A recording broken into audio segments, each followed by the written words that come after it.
So my name is Denise Dubrovic, and I am the principal on the Winnetka campus. And part of being here tonight is because we know it's no longer news that there's a youth mental health crisis. Mental health problems are pervasive and profoundly affect children's education, safety, and futures. New Trier approaches social emotional wellness in the same way that we teach our content areas. We want to understand the individual student and their story, which includes understanding what's below the surface, so we can meet students where they are. Part of our intentionality of understanding our students is the placement of advisor room at the very beginning of the day. The purpose of putting advisor at the beginning of the day is because our advisor knows their advisees, and they can be the first person they interact with and notice whether something's going on in their life. They need an extra person to be around, to listen to problem solve before they go off on their day. That same advisor is the person that advocates for our students, coaches, sponsors, and this is just one example, I think, of many here at New Trier of our thoughtfulness and how we think about our students' mental health on a daily basis. We also are blessed to be in a community where parents and guardians partner with New Trier, as well as local agencies such as tonight's program guest, the Family Institute of Northwestern, on educating ourselves on such important issues as mental health. So thank you all for being with us this evening. A warm welcome to our guests from the Family Institute, Dr. Nancy Burgoyne, Chief Clinical Officer, and Dr. Smita Gautam, Board Certified Child and Adolescent Psychiatrist at the Family Institute at Northwestern University. Tonight, Drs. Burgoyne and Gautam will discuss factors that impact mental health, what strategies parents can employ to support their child when they are struggling, and how to access and amplify their capacity for resilience. Please join me in welcoming them back to New Trier. Thank you. So tonight's program will consist of a presentation followed by a Q&A. You should have received an index card on your way in. Right when we get close to the end of the presentation, our New Trier Parents Association board members will be walking around picking up your index cards if you have a question, bringing them to me, and then we'll do a Q&A with our presenters. So we will begin. Thank you very much for being here. Go ahead. Thanks, Denise. Can everybody hear me okay? You want to try yours? Yeah. Okay. All right, we're good to go. Welcome, everybody. Thank you so much for being here. I had the pleasure over the last couple of years of being part of the New Trier Reopening Advisory Board and got to see up close and personal how thoughtful and systematic and creative the staff and faculty are here in thinking about all sorts of issues, including the mental health of their students. So I'm really honored to be here and honored to be here with my incredibly talented colleague, Dr. Gautam. And so we're going to go right ahead and jump in. So youth mental health, that's a big topic, and sometimes when we think about youth mental health, one of the things that we do immediately is start to feel a bunch of worry, which is a legitimate way to feel. But we wanted to start in a little bit of a different direction. Because what you pay attention to grows. And this data, it's a tiny bit dated, but this data from the CDC shows that there are many indicators of positive mental health that are present in most children across various age groups. And when Smita and I see folks in our offices, we see all of this alongside the concerns that families and kids bring in. And so we didn't want to do any kind of toxic positivity type energy today because we know that that's very disingenuous. But at the same time, one of the things that therapists are determined to help parents do when they're thinking about their kids is, especially when they're worried about them and worried about their mental health, is also to redirect their attention to things that are going well, things that are often left uncommented upon or unseen. And these are just a few of them, obviously. Their self-control, their curiosity, their persistence. And maybe they're not persisting at the things that you want them to be persisting at, but when they are persisting, it's good to sort of punctuate those things. Of course, this slide is dated and pandemic has happened since then. But I don't think that all these good qualities, as we were talking the other day, Nancy, have vanished.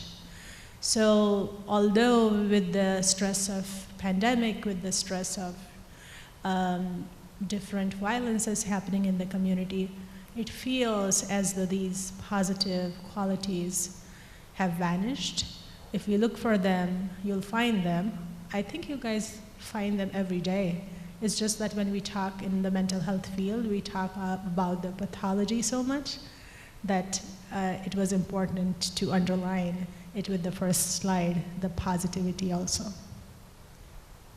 That said, there is a youth mental health crisis, and that is no laughing matter.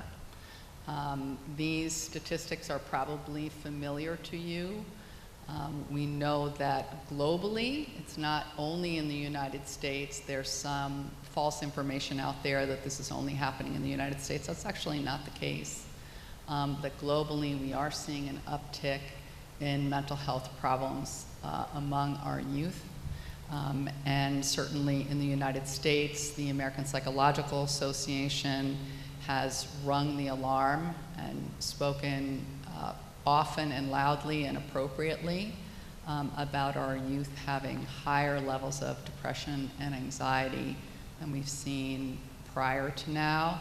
And of course, the suicide rate being frighteningly high and now being the second leading cause of death amongst 10 to 24-year-olds. So important cause for concern. We wanted to take a moment and step back and think a little bit about the kinds of things that are contributing to these statistics, and then what recommendations we have for responding to that, and then we will leave time for questions. Did I go too fast? No. Okay. So I just thought of something, Nancy, when you were mentioning globally part. I just returned from a quick trip to India and had talked to several of my psychiatry colleagues there. And it's true, it's happening in India too. The pandemic unmasked so many things that we thought were not there before. But yes, it's happening all over the world. Yeah, which is not comforting necessarily, but it demonstrates that the problem is at a macro level and not unique to what's going on here. So the Surgeon General has identified these factors that shape mental health in young people, and in fact, they shape mental health, period.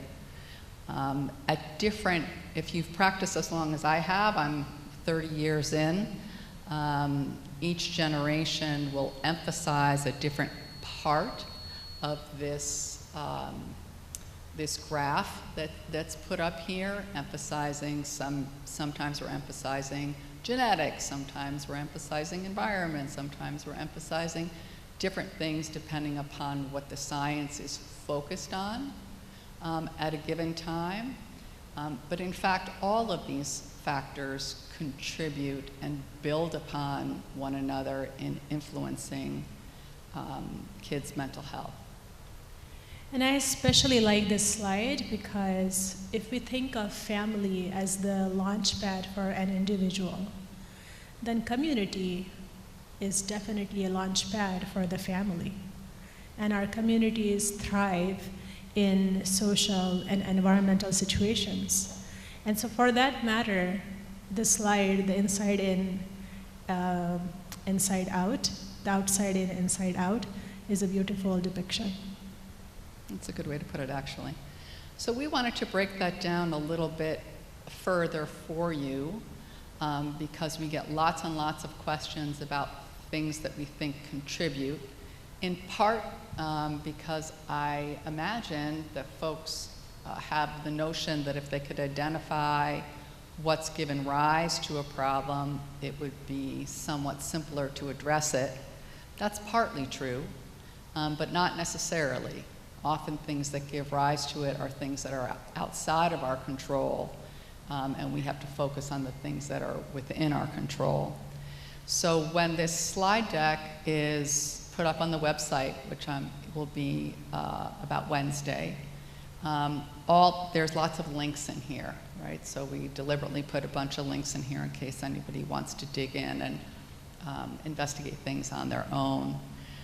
So certainly, and these are not rank ordered, but mirroring some of what the Surgeon General slide was talking about, environmental factors, the pandemic has had a very real effect on kids and adults alike. And from the isolation, from the transitioning back into social spaces after having been out of them, tremendous amounts of loss and disruption for families, often economically, practically, in terms of rituals, in terms of how they use their space. These sort of rhythms of family life got tremendously disrupted, as did the rhythms of educational life. And that has a very real impact on body and mind. We know that,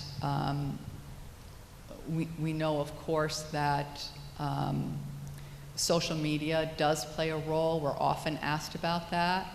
The literature is confusing on social media because there are a lot of benefits for subsets of kids who connect through social media. How we've come to think about it is that it has an amplifying effect. If a kid is struggling with something, social media is fertile ground for making things worse. Certainly for making things worse for kids who are digging in and doubling down on consuming stuff in their social media feeds that contributes to them feeling poorly about themselves. And what we see on this slide is not new to any of you, but I want to focus on the sleep restriction part, mainly because we know how important it is, and we know it's a good thing to have enough sleep. But sometimes we forget the science behind it, and so I want to emphasize that part. You know, all of the body's and the brain's housekeeping activity happens at night. So the gut is doing its housekeeping at night, the brain is doing its housekeeping at night, all the extra trash is being expelled out in the bloodstream. Anything that's important gets stored, gets finalized of sorts. For example, memory consolidation happens in hippocampus at night. So when we talk about sleep and sleep hygiene, it feels like we've heard it so many times. But really, on biological level, it's something that's very important. And so I just wanted to take a couple of minutes and talk about that there. I appreciate that, Smita. Often when we're working with folks in any context, we'll start with sleep, because it seems that if you can't get your sleep right, it's pretty hard to get other things right. That said, it's also true that mental health concerns disrupt sleep, right? So it can be such a vicious cycle. So it's good to, dig into sleep hygiene and at least use that as a starting point. We also find that the environment at home, the family environment at home, can influence that, and we're paying special attention to that because we've seen just a tremendous, tremendous impact, and we all know that kids don't get enough sleep as it is, and so whatever you can do to influence that, we would encourage you to do it. Another piece of this slide that I want to emphasize, having kids of my own that are older than high school age, they're in their late 20s and early 30s, this uncertainty about the future I think that teens and young adults are, in this generation, challenging some of the expectations that have been put in front of them because they have a felt sense of there being a false promise due to climate change, due to the political environment, due to a number of other variables amplified by the pandemic and the feeling of unsafety and can you keep me safe? And this generation feeling that they're not likely to do, statistically, they're not likely to do as well as their parents economically. These things that you hear in the news, speaking of an amplifying effect, those are amplified in social media domains where kids are digesting that and asking themselves, what are my values up against the values that I've been encouraged to follow? This is very challenging. We don't have a simple solution for that, but we'll talk a little bit later about some of the ways that you can respond to that that might be more effective than simply trying to shut it down. So these interacting factors that are contributing to the mental health crisis, one I didn't put up there, and I'm realizing that's probably self-protective, is that the mental health system does not do a good job of responding to the needs of kids and teens. We're fortunate at the Family Institute to have a board-certified child psychiatrist, but try to find one, right? It's very challenging, and we often don't have enough access to mental health care, and the wait lists are long in the context of the crisis, so we're accountable for that as well. So these interacting factors add up to chronic stress. And the relationship between stress and mental health outcomes is well known. A certain amount of stress, honestly, isn't problematic. It can strengthen a muscle, but when it gets chronic and lasting and crosses a threshold, then we see very specific outcomes for the body, mind of any person. And think of the pandemic, think of all that has happened on the socio-political realm, and the stress is definitely chronic. Just like sleep and impact of sleep deprivation on health, we talk about stress, but what happens at the cellular level, we sometimes forget that. So through different disease models, we know that although genes we get from our parents don't change, when there is chronic stress, the genetic expression changes. We've known that for several psychiatric disorders that when chronic stress is there, the number of episodes somebody will have increases, and the genetic expression, which for a while probably you all have heard about epigenetics, the science that studies how gene expression shuts down or gets triggered, that definitely responds to stress. Some of it is very adaptive, by the way, but we are not talking about stress that is followed by tons of time for recovery. We're talking about chronic stress, a state where bodies attempt to bring it back to homeostasis is not met with success after a short duration of success. And we'll talk about that in a bit as well. Well said. So let's move into thinking a little bit about how to support your kids' mental health. We're going to focus on these three areas. And at the outset, I'd like to say that anything and everything that we are going to speak to tonight, we are speaking about your kids, and we're also speaking about the rest of the family, parents, siblings, etc. The reason for that is obvious. Kids exist in a system, and when any part of the system is stressed, and their individuals are stressed. And so it's not just our youth that have been struggling with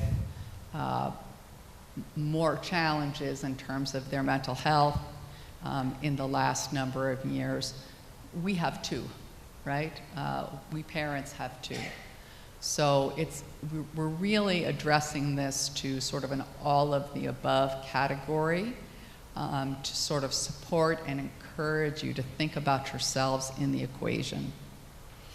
And I don't mean that in sort of what I think is a little bit sometimes of a good but sometimes too simplistic analogy of putting on your mask first, as you would as you're guided to do in an airplane. I think now we're taking turns, right? We're thinking we have to sometimes be a little more focused on ourselves and sometimes a little more focused on our kids, and that's part of the assessment because there's just so much going on. So we're going to talk about self-care, building resilience, and post-traumatic growth. So self-care is, quite the buzzword out there, and that can be a wonderful thing, but sometimes when it gets put out there in the world, it becomes cheapened. And the notion of self-care can be reduced to you need a vacation, or go get yourself a facial or get a massage. And I'm not against any of those things, let me tell you. I'm not against any of those things. But those sort of short-term, brief interludes, stepping away from a chronically stressful situation is not going to provide the type of payoff that would impact mental health over time. And maybe you're familiar with that. You take a nice vacation or you do something nice for yourself, and 2 days later you feel sort of back where you started. And that's very understandable. Nobody's doing anything wrong. So our strategy for self-care is really to take an inventory, is to step into a process of self-reflection, which I think the atmosphere is ripe right now for self-reflection, for a stepping back. I can't say that phrase often enough, into thinking about sort of a body budget. Where am I spending, and where am I taking withdrawals? And can I really evaluate if the places that I'm expending my energy are working for me, or if they're draining me.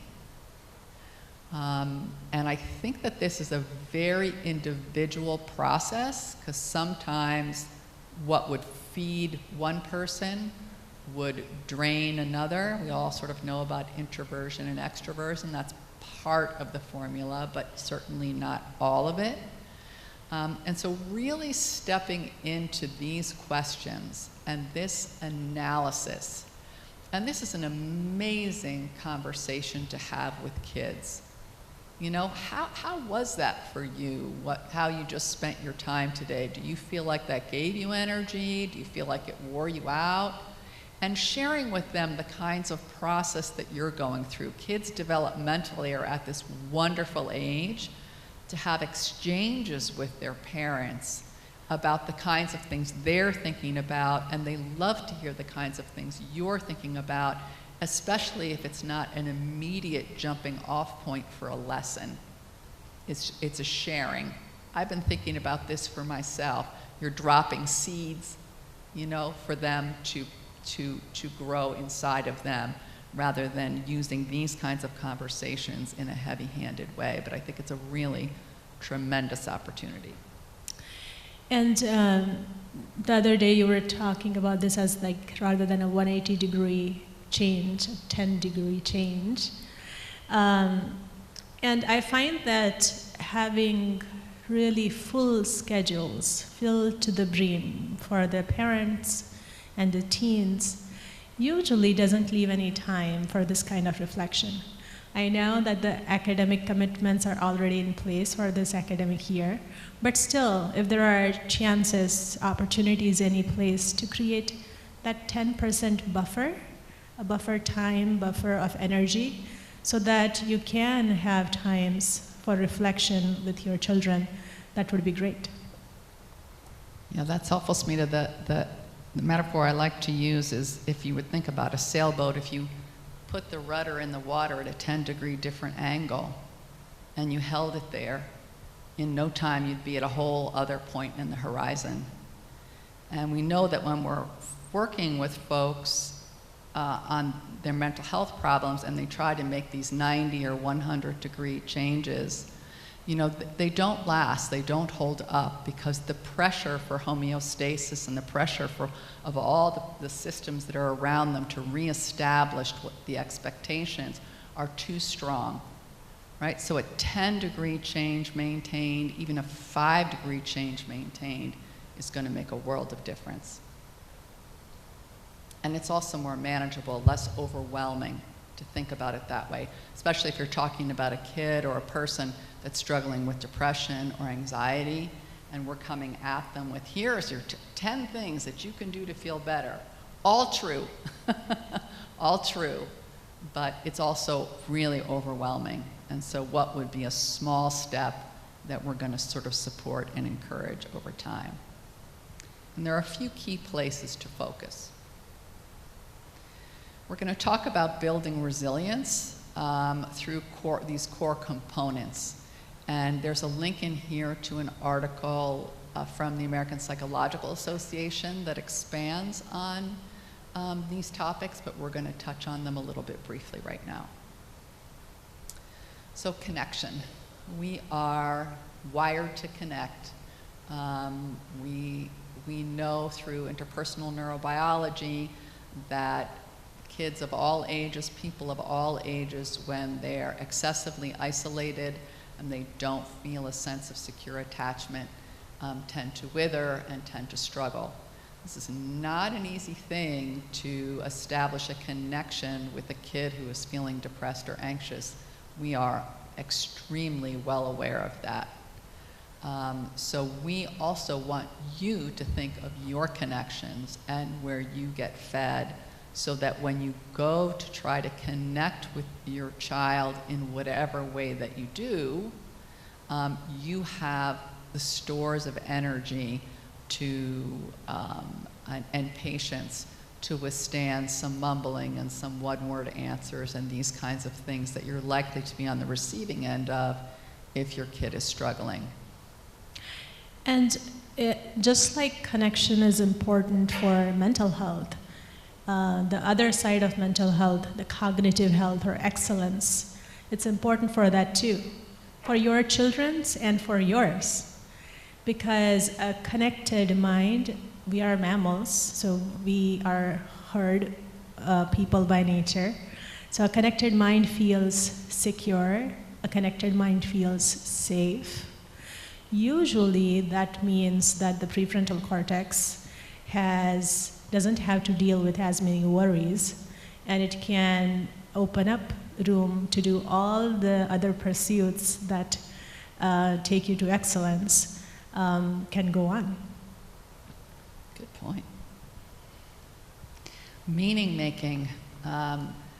This is the area that's ripe right now, right? What we've gone through, what we continue to be going through in the world and as a country and in our communities is highly significant.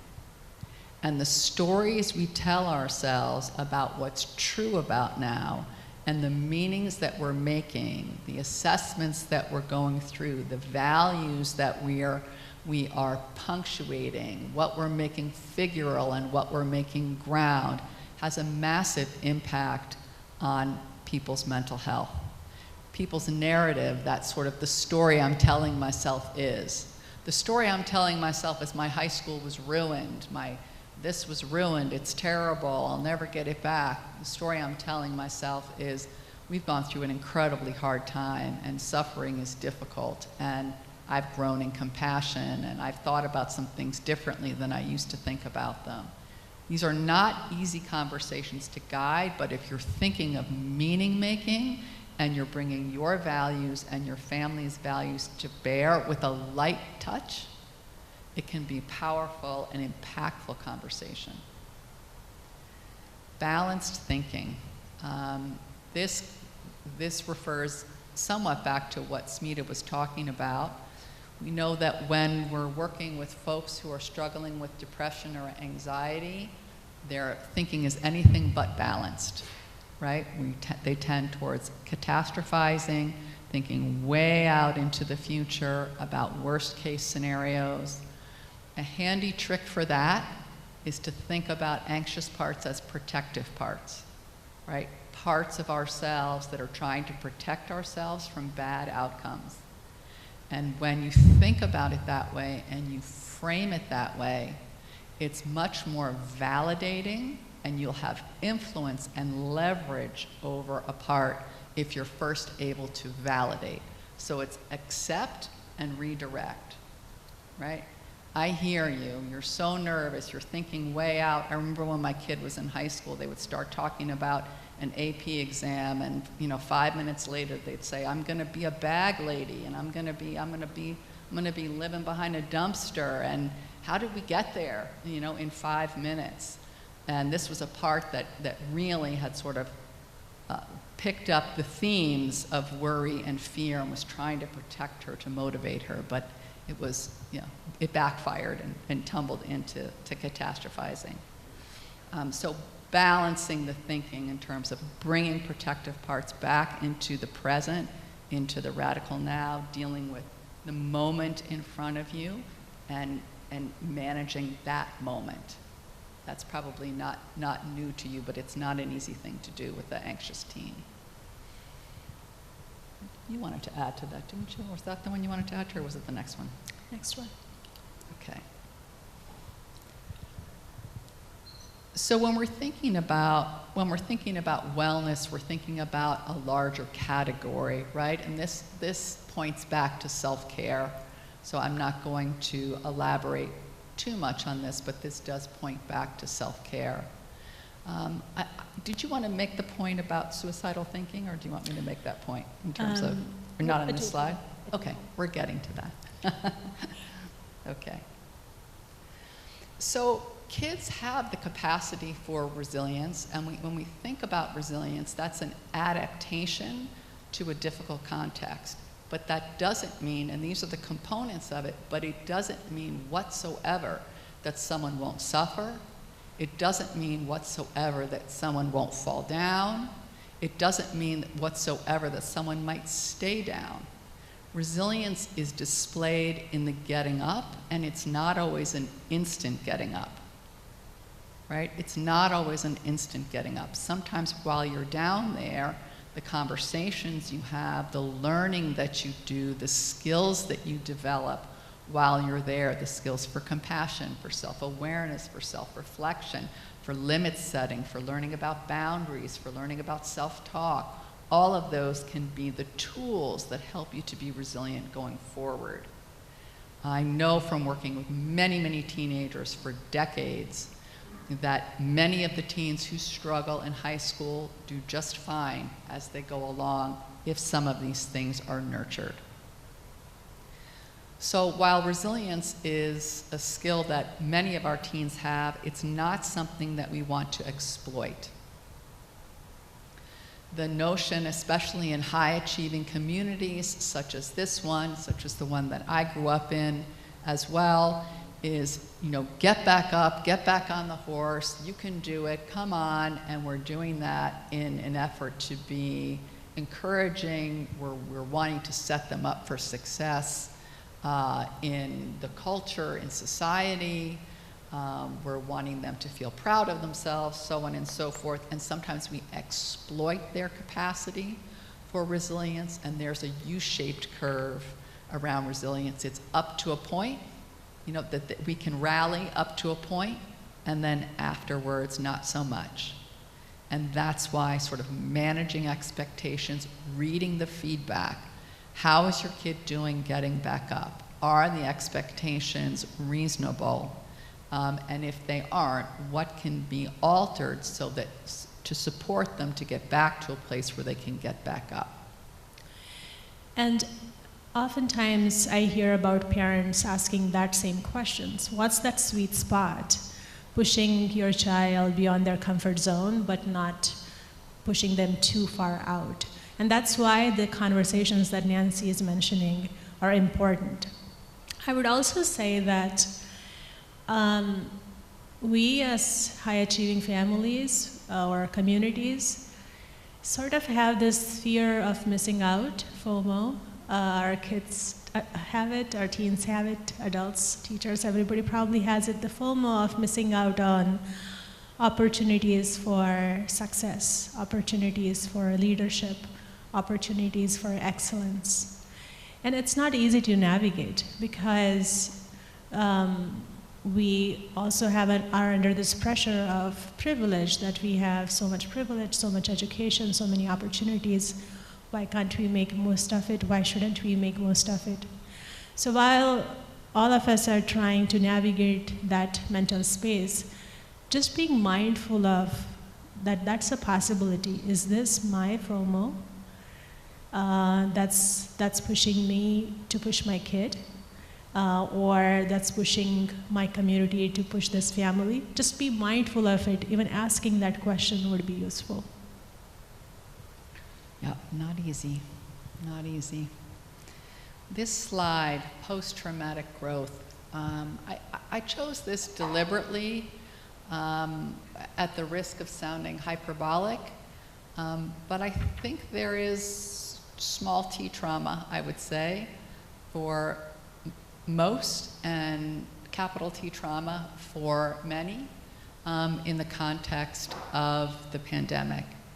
And in the context of those experiences, it's not so much what happened to you, but what happens within you that determines how well you're going to do after the fact. And that's related to the quality of support around you and the management of expectations in terms of how you're supposed to keep functioning in spite of all of that. So this slide it's a little bit repetitious in terms of the self-care slide and the meaning-making slide. So I recognize that, but I wanted to punctuate that piece and make these points. What we'd like to get into for a few minutes, though, is a little bit more granular. Because lots of times you or your kids are going to be dealing with one another at different phases in the emotion cycle. I want to give credit to my colleague, Dr. Caroline Edelman, who created this slide. I did not create the slide, so I wanted to give her credit. We love when our graduates launch and do great things and they give us fabulous slides to use, so this is an example of one of them. So the emotion cycle looks like a bell curve. And at different points in the cycle, different responses are going to be more or less successful when you're dealing with your child. And they're going to be more or less successful when you're dealing with yourself. So I certainly have many memories of having an anxious teen at home and feeling overwhelmingly frustrated and having a difficult time calming myself down in order to offer any care or support that would be impactful to my daughter. So unfortunately, I know firsthand how important it is for us to be mindful of where we are in the emotion cycle as well as where our kids are. And different skills are called for. So when you're at baseline, and there's always stress. So I don't want to pretend this is when there's no stress. You'll be like, when is that? That does not exist. So when you're at baseline and you're motoring along, This is the time to be extremely intentional about strengthening your foundation. It's like putting money in your emotional bank account, so that when you need to make withdrawals, you have something to draw on. Strong relationships, strong ties, a strong sense of connection. Kids are much more forgiving when they feel connected at home and seen and respected at home. We know that family routines are very powerful. The reality of family dinner time may seem impossible to achieve given all the things that we try to do, and I totally respect that. There is great literature on that, however, so I would think about what other kinds of routines you can bake in, because it's not dinner time, it's the baking in of routines where you reliably encounter one another in a space that's not evaluative. So it's not standing at the bedroom door saying, how'd you do? Did you do your homework? Did you finish? That's part of it, but that's not what we're doing here. We're building skills. And if we are not putting in that bank account, then guess who else is putting things in there? It's the social media. It's the peers who are at the same developmental stage as your kids. So they don't have any more capacity than the kid to hold space for the peers. And so this is not to say that, connection to peers is not important, but connection to family is foundational, because every other connection on top of it is informed from the voice of the family in a kid's head. Yeah, well said, Smita. So this next part of the emotion cycle, when you're coping and regulating, things are getting hotter, there's more tension in the family system, you're noticing that your kid is coping more, or you're noticing that you're feeling on edge. One of our colleagues, Dr. Maru Torres-Gregory, has this wonderful, wonderful strategy that she calls the 3 S's, and I can't think of any better advice. Slow down, simplify, stay present. These are memorable, effective, evidence-based strategies for coping and regulating with a sense of heightened emotion. So they're obvious, they're self-explanatory, but really stepping back, slowing down. You feel yourself headed up the stairs to have the conversation, your heart's racing, you know that you're agitated, you know that you're having a difficult time.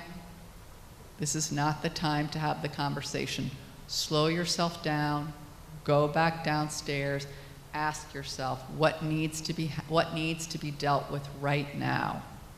I have 15 things on my plate that need to happen tonight. My kid has 15 things that they need to do for school and soccer and this and that and the other thing. How can we as a family simplify this moment and focus on what's essential? Staying in the present is you can use your senses to sort of ground yourself in the present. You can touch something, you can use different things to sort of bring yourself into the moment. These 3 S's will help you regulate. And sometimes families and teens will say, well, they get it, they know it, but they don't remember to use it when the moment comes. And that's where the 10-degree change that we talked about in the previous slides is important. If we don't have that 10% buffer in our schedules, we will be in a go-go mode and won't remember this lecture or that therapy session and remember to use what we are learning. And because we're all human, we sometimes find ourselves, because we're all human, we sometimes find ourselves here in flood zone. And when we're flooded, we're physiologically overwhelmed, and do not engage.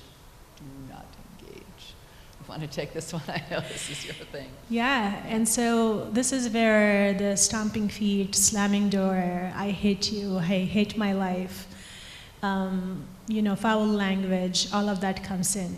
All those years of nurturing your child, I'm talking about this from a teen psychiatrist point of view, all of that just vanishes. And when I talk with families about these, meltdowns or crisis points or episodes, and I walk them through it frame by frame, a lot of times the engaging of content, like don't talk to me like that, or just giving wisdom or rules or reminding of consequences and regulations, all of that is happening before we get to the flood zone. Sometimes it's the whole temperature is so high, it's so explosive, so painful, that the teen will say, I don't want to live anymore. And then, or may say, I want to die. Why did I even come into this world? Why was I even born? And that's a big thing for the parent, because now we suddenly think, is my child suicidal? Whether your child is suicidal or whether they need some kind of assessment is a valid question. But before that, know that in the moment, that pain is so intolerable, that temperature is so high that the child wants reprieve from it. And one way to get it is, if only I didn't exist, this moment wouldn't happen. So when that is happening, it would be important to ground yourself first. And we talk about some ways to do it here. Go ahead, Nancy. Yeah, no, that's great, Smita. That's really important. I know it's very frightening when that happens, and if your kid expresses suicidality, you should seek professional help, but it is really important to think about. Suicidal thinking is often about, I want to escape the pain. So post a flood, you're in coping and recovery, and much can be learned here, but only through a compassionate lens. Compassionate witnessing of what just happened, whether it happened to you or whether it happened to them or whether it happened to the two of you together. Compassionate witnessing, you're going to have more success influencing future episodes than if you use them as, they're not teachable moments, but sometimes teachable moments lead us to get teacherly, right? And sort of schooling people, and you did this, and what are you going to do next time, and so on. This is a moment of tremendous vulnerability and often tremendous shame. And when we meet shame with compassion, we have much more success than otherwise. And I talk about it in a more physical sense too. It's almost like that explosion that had happened in the flood zone caused an emotional injury. Think about a physical injury on your skin. Somehow you stop the bleeding. But now the wound still needs care so that it doesn't get fester, it doesn't get infected, and heal soon. That's the part that the care that the wound needs. Everybody gets wounded during these explosive flood periods. The child, the parents, the siblings, everybody. And everybody needs some compassionate care for healing to happen quickly. Thank you, Smita. We just want to add one slide about schools and the role of schools. Denise started her introduction today talking about how New Trier starts the school day and why they do that and what that looks like. And we know that connection at school is very important, and you're fortunate to have your kids at a school that provides a lot of opportunity for that. So I would encourage you to support that wherever possible. Some kids simply aren't going to take you up on it, but however you can support a kid to feel woven into their school environment, that tends to have a protective factor for kids.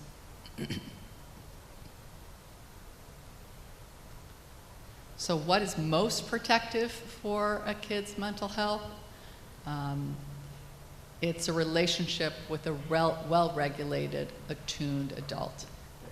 That puts a lot of pressure on you, and that's why we really wanted to emphasize the self-care inventory and creating space for you to think about your own needs, and not simply as a vehicle to help your kids, but your own needs in and of themselves.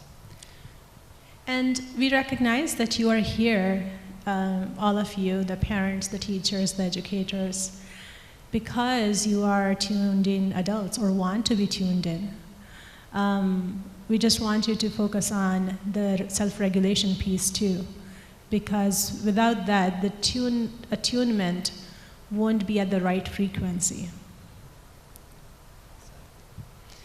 So we wanted to provide you a resource because it's hard. I mean, it's very hard to know how to have these kinds of conversations. I mean, I sure as heck didn't get any education until I got into grad school about how to have these kinds of conversations and what it would look like, and even getting that education did lots and lots of things, you know, in an ill-advised way. So it's very difficult. We wanted to provide you with a resource, and the Family Institute has created a video series called Talking to Kids You Love. And there are 16 videos with 16 different situations, and they're acted out. They're actors that act out the scenario, and then there's a voiceover that describes what's going on and what the skills are that are involved. If you take a look at these, and we're providing a link in the PowerPoint, if you take a look at these, some of the examples with the kids are younger than your kids are right now, but the skills are transferable across the lifespan. We've actually used lots of these videos for couples, helping couples to think about how to talk differently with one another sometimes, because gosh, we all need a lot of support in figuring it out. And the great point about the videos is the situation plays in front of you, and then there is frame by frame analysis and redoing of it. And so it's awesome. Yeah, we're hoping that will be helpful to you. So we want to stop and leave space for your questions. We don't want to just keep talking at you. You were good enough to come, and perhaps you have questions or concerns that you would like us to address. So I have a couple right now, and then our parents are walking around with index cards. But I just want to make a couple comments. I think you shared this idea of connection and belonging, and I think it's part of what we talk about a lot, and it's also finding that balance for our kids. Yes. Who to connect and belong means our students are not only connecting in the classrooms, but they're connecting with extracurriculars and beyond their day. And I think that it can be overwhelming for some of our students. So can you talk a little bit about how our students find that balance of doing the work and doing the extras? Because finding that time at home, I know, can be challenging. Yeah, I'm going to take a pass at it, and then I'll see if you have something to add, because this is a really hard problem, and I know it's an especially hard problem in this community, but also in many, many others.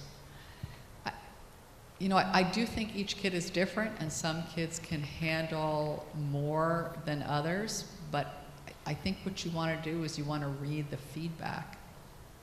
How's it going?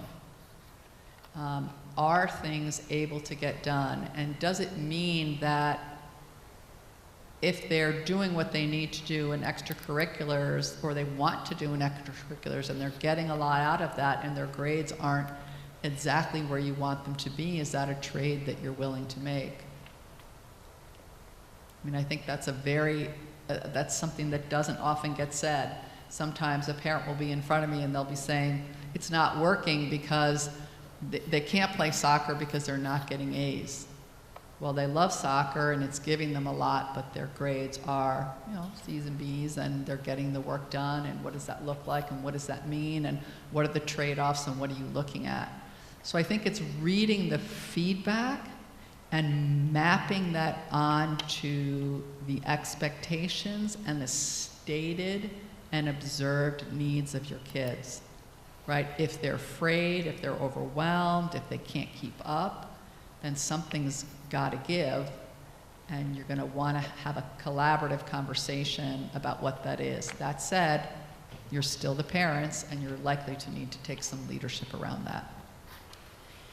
And I'd like to add a couple of physiological stuff there. By the time kids come to high school,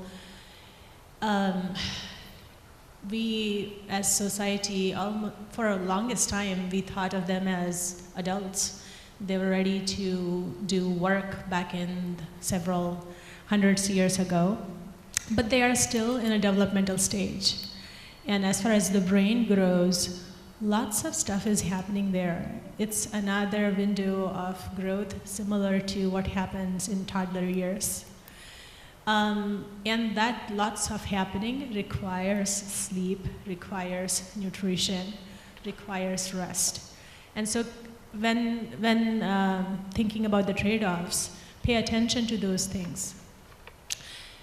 That's one, and there's another way to think about the excellence. When we think about toddlers, we give lots of concessions to toddlers and preschoolers, like, oh, he's little behind in this, or little behind in that. We don't give those same concessions to high schoolers. I don't know if you guys are aware, but the bones of the skull, they fuse at the age of 25. And that's one hallmark that tells us that brain growth continues until 25 and beyond. So just like that, we can give concessions to our preschoolers. We can do that to our teenagers too. If they don't get it in high school, doesn't mean they won't get certain developmental milestone in later high school or in college years too. As you were talking, Nancy, there are tons of anxious high schoolers that make it really fine in college years. So one of the questions that came with that then is, in terms of what the school's been doing, and recently we just moved to a block schedule. So we were a very typical 9-period day, and part of that was feedback from 40-minute periods, feeling like kids were going, just their day was rolling, and then coming home and having extracurricular activities. So we just have moved to a block schedule the last 2 years.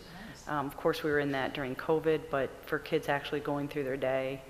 And then on anchor days, we have time where departments aren't meeting or aren't seeing students during the day. They're out doing professional development, so students have some extra periods off. And so we're going to be doing some surveys to make sure we understand how that's working with our students. And part of the extracurriculars too, I think, our students who are involved in athletics, sports, trying to find other opportunities, because there are other ways that our students can compete in intramurals, so they're not necessarily on the athletic team, because there is a level of commitment, and then ensuring that if our students are part of a sports program, they don't have to be gone during entire holidays.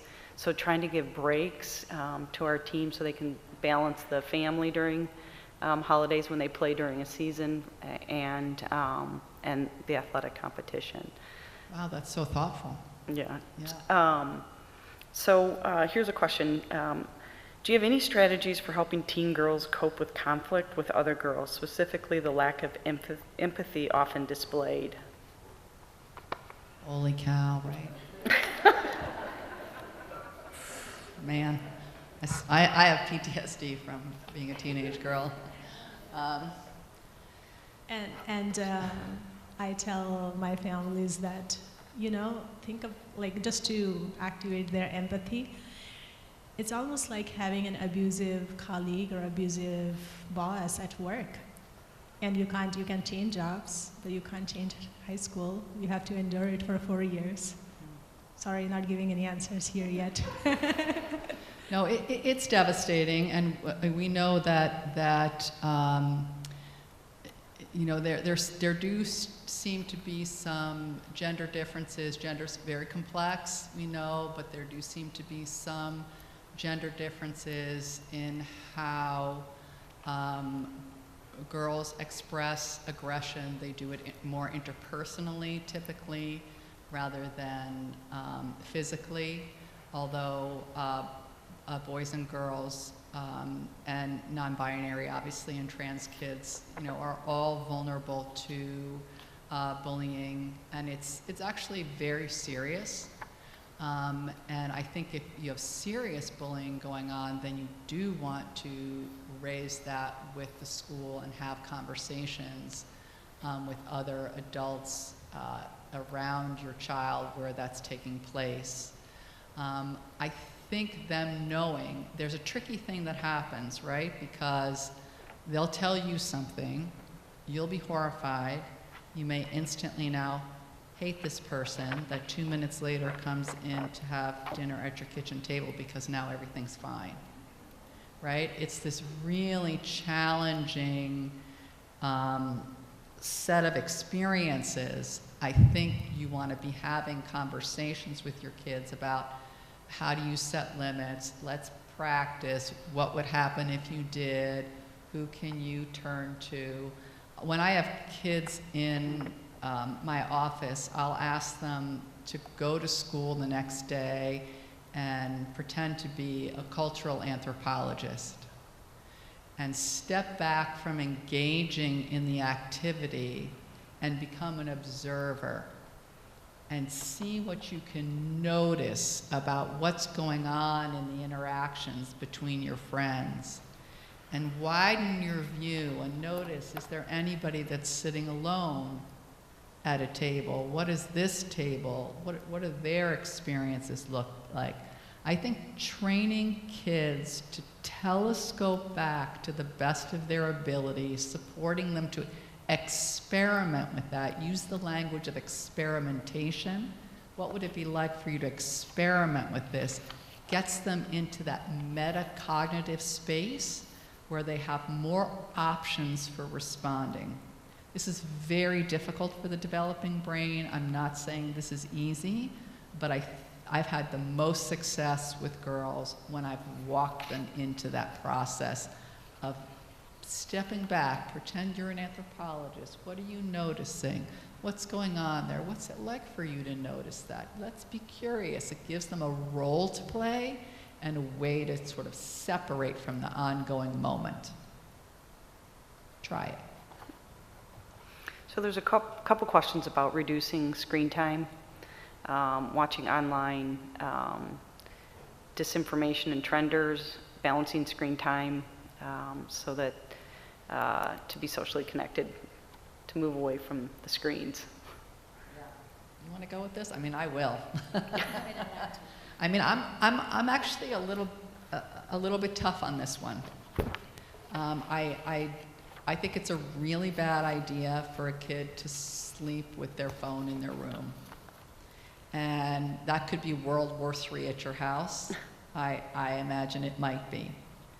I use it for my alarm, I use it for this, I use it for that. I think that's a very concrete way that the whole family, not just your kids, is something to think about. I never tell parents what to do because I'm not living with you and I don't know what's true about your home and how it's going for you.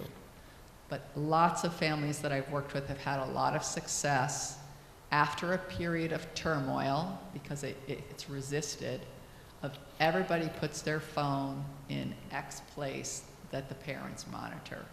It's a drawer in the parents' bedroom or in the bathroom or somewhere where the kids aren't going to come in and retrieve it at night, so that they get a break from it. I think that's a concrete way to limit screens, and I do think finding a way to limit screens is a worthwhile endeavor.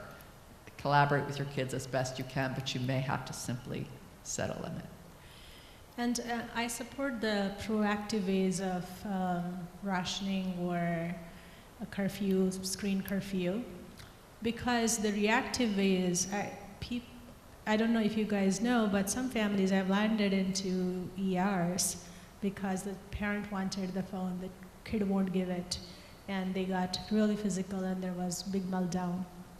I'm not trying to create some sort of sensationalization here, but by the time that has happened, things have gone too far.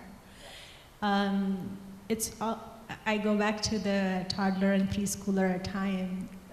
Younger kids have this transitional object, their blankie or their favorite soft toy, and teenagers have their phone. And the phone means a lot. All their friends live there, and they take their friends everywhere. And I'm serious about it. And so some inherent mechanism to keep them away from their phone for several hours a day on weekends, if you start that from early on, that kind of dependence on the screen and wanting that reassurance that my friends are there. If something happens, they'll tell me, I hear it, I'll see it.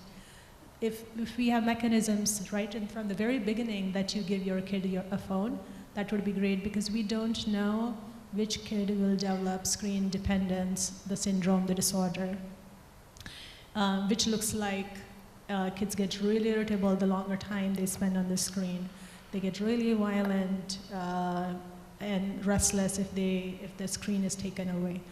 More likely to happen in younger kids than older kids, but still, yeah. Problem.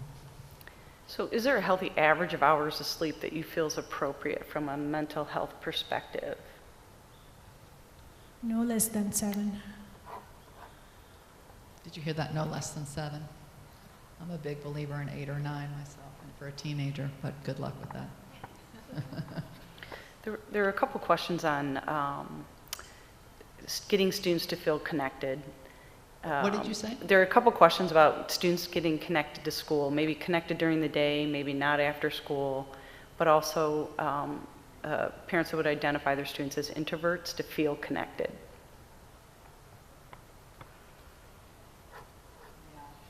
That is challenging, and it's interesting you say that. I just, before I came here, had a session where I was talking with a family where the parents were eager to help their 15-year-old daughter connect with in her school, and she really, it created so much anxiety, and she really wanted the downtime and being at home, and just having downtime really paid off for her.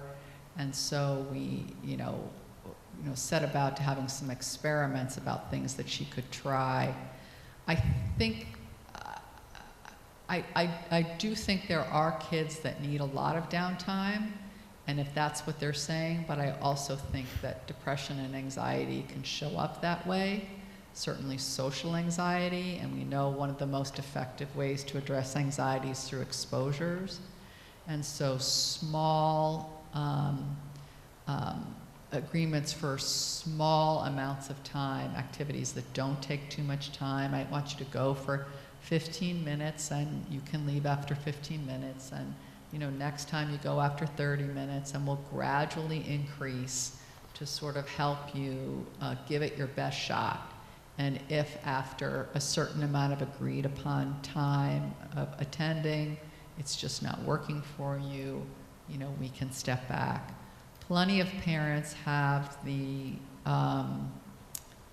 rule of sorts that you have to be engaged in at least one thing outside of school, whether it's in your faith community or in your school or in a volunteer gig or playing an instrument with other people in your garage or something else to feed your brain and give you a break from school. Some parents have that for their kids, and I think that's a good thing if you can make that work. Yeah, and that also takes the pressure off from having all the source of connection only at school. Because sometimes introvert kids are already done with school time. The exposure to this bigger school with so many kids and so much sensory overload, they are done. So if that's not the place they are going to find their tribe, that's okay. They'll find it some other place, they'll find it in college. What's important is to have other places of connection so that depression doesn't seep in and there is opportunity to practice social interactions. So this question on helping provide support for a child to see a counselor, what would be ways that you could have that conversation? So the other card, talks about the approach for school. And so for school, we always strongly suggest you start with the advisor, to talk with the advisor about getting supports. We just opened up last year a social work drop-in center. So kids can drop in any part of their day when they feel like they need extra support. And we've increased our social work. I think we have up to 9 social workers at our school between the 2 campuses. So again, it's at the school. I would start with the advisor, and then if you're going to be talking to your child about getting support, would you like to go through? No, I completely agree with you, Denise, and I know a lot of the social work staff here, and they're absolutely outstanding. And I know kids use those services. The notion that they're going to be an outlier and nobody goes is just not the case. The kids do make use of in-school services, and I think having somebody at the school that you're talking to is brilliant and effective and would absolutely be where I would start. So I couldn't support that anymore, and I think it's amazing that New Trier has devoted those kinds of resources.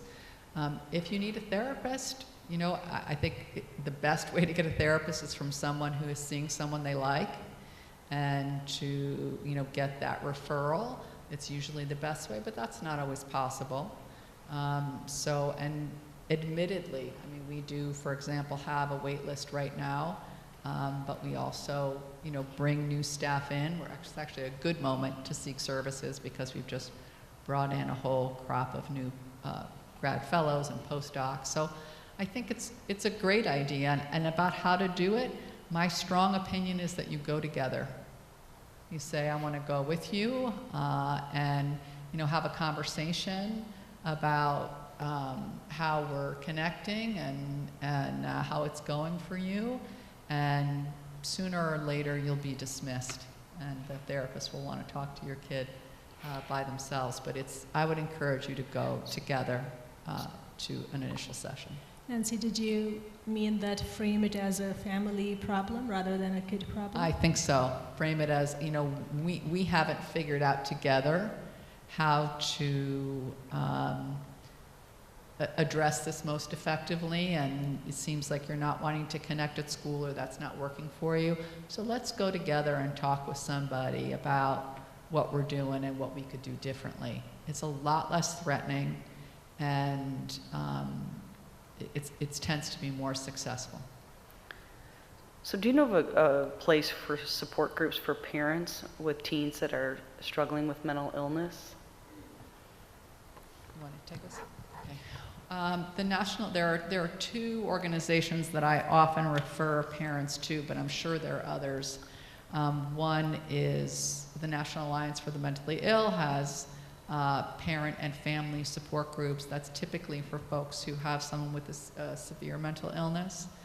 There's a Depression Bipolar Support Alliance that's throughout the Chicagoland area, and they have parent groups as well if your child suffers with either depression or bipolar disorder. So those are 2 good ones. And I think Caroline's organization also does some parent coaching and support groups. Chicago Psychotherapy LLC, the director is Caroline Edelman. They have parent support groups as well. I didn't know that, Smita. That's great. And it's more like coaching plus support. Coaching for support, and they're an absolutely outstanding practice. They're out of Lincoln Park, but they do teletherapy. And let me poke around a little bit, because I think that's a really, really good question that you're asking. And I'm not sure that I have all the right resources at my fingertips, so let me poke around a little bit and see what else I can come up with for you. So for parents that physically are not with their children due to their jobs, for short times, long periods, do you have suggestions on how to strengthen a child's resiliency, prior to the tentative separation? Yeah, I love that question. I absolutely love that question, and it's a familiar experience. I think we're technically to stay away from screens, and then I think screens are your friends in this in this instance. I think a FaceTime meal is an amazing idea. I do know parents who travel quite a lot for work, and they have they don't sort of have, let's have the FaceTime conversation. They do something, or they play an online game together. And they chat while they're playing an online game, or they eat a meal together. You're going to get a pizza, and I'm going to get a pizza, and I'm going to check in about your day, and making it regular and reliable. I understand sometimes in work life, you could be at a conference and you might not have reliable, an exact same time every week, but make a plan for the week, and that your kid is counting on and you're counting on. It's more important for you to show up than for them to show up. But that can be a really, really helpful strategy. Leaving notes, leaving Post-it notes and reminders, kind of the tantamount to putting the note in the kid's lunchbox. Those kinds of things, surprising a kid when they open a drawer or something like that, those things can be really, bring a smile and work really well. But FaceTime meal is my #1 suggestion. So as educators and probably parents, we talk to our kids and students a lot about SEL. And some students have suggested that we take a break from talking about feelings. Should we stop? Oh. I can understand that.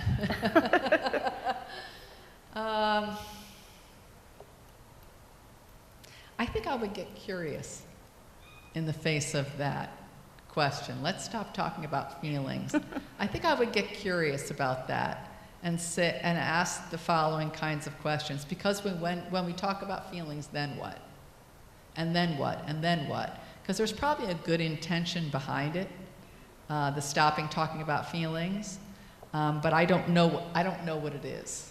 And feelings are only part of mental health, and feelings aren't facts, and lots of times they're not a good compass.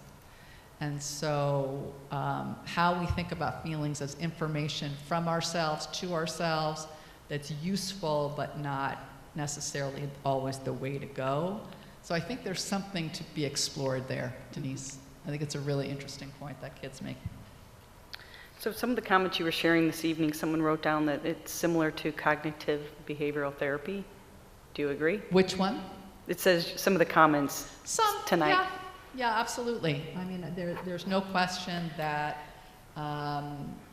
some of the tenets of cognitive behavioral therapy, modern cognitive behavioral therapy, not old-fashioned cognitive behavioral therapy, distress tolerance, those kinds of things are woven, I think, into how modern mental health providers think. And so, sure, there's some of that in there. I'm a very systemic person, and I think very about systems, and I think Dr. Gautam does as well. But yes, certainly there's some of that in there, and highly recommend. So some of the next questions are really probably centered more towards the school. So when we have students that are out due to mental health, we work with the advisor, of course, the family, and if students are out for long periods of time, we'll even provide a home teacher to be at the home to help support, depending on the length of time for the student. And then before the student returns, we end up having a meeting and we talk about what are the absolutes that student needs to continue in their academic program. And we have a program called Bridges on the Winnetka campus, meaning it's bridging the students from their being outside maybe through Compass program back to the school. And so they may go there for additional support for certain subject matters. So they slowly transition back into the school. And it's a very successful program for us because we have adults that are in there that are monitoring and supporting and nurturing so that we don't overwhelm our students as they transition back into the school. The other piece, we started a program probably 5 years ago called First Aid Teen Mental Health. And every 10th grade class, we started it last year, then this year, is trained in teen mental health. So how do you recognize and understand when your peers are going through challenging times? It's not meant for the teens to be a therapist, but it's meant for them to be able to help advocate and to seek help and support. And our staff goes through that same training at the school. And then we have a teen mental health board that helps think about programming and ways to help support students on campus. And so I just want to share those two pieces. And then before we come to a conclusion here, if you're not familiar with Lisa D'Amour, she's a clinical psychologist. She wrote the books Untangled, Under Pressure, and she has a new book coming out, The Emotional Lives of Teenagers, Raising Connected, Capable, and Compassionate Adolescents. Lisa has joined with us a couple years back. She did a webinar with our families. She's going to be coming to New Trier August 27th. So she's going to be working with students, staff, and she'll do an evening presentation with our parents, and that's co-hosted by our New Trier Parents Association. So if you can put that on your calendar, you'll be receiving something from me that it says save the date for that event. I think the no one fix, I think, is certainly resonates. I think there's so many things that our kids are under stress, and I know as a school we do think about it a lot, and it's at the forefront at everything we do. And I think there's always ways we can improve, but I think partnering with parents, with programs such as the Family Institute and Lisa D'Amour, FAN, just gives us more tools in the toolbox to be able to help support our students. And, you know, I always say you can always reach out to me, you can reach out to the advisor, but one thing I can tell you, we're part of a consortium of high schools, so we meet with several similar high schools, high-performing, large schools, Wayzata, Minnetonka, Palo Alto, Carmel High School, Highland Park, Highland Ranch, West Park. So we meet and talk about what's going on in our schools, and they're very similar things. And we do surveys together. And one of the surveys that we do is we do it when seniors leave, and then we do it graduate survey a year in college and then out. And one of the things that we survey is, do our students feel connected to an adult on campus? And 94% of our graduates say there's at least one adult that they could go to. And that to us is good data to have. And you know, you don't have to connect to every adult. We know kids don't always connect to every teacher. They may not even connect to their advisor, but they know there's one adult on campus that at least they feel cared about them. And so I think I just want to leave with that note. I think it's a good statistic. We're very proud of it.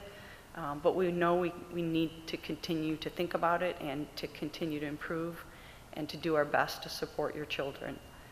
So thank you all for being here tonight. Thank you, Nancy and Smita. Thank you so much.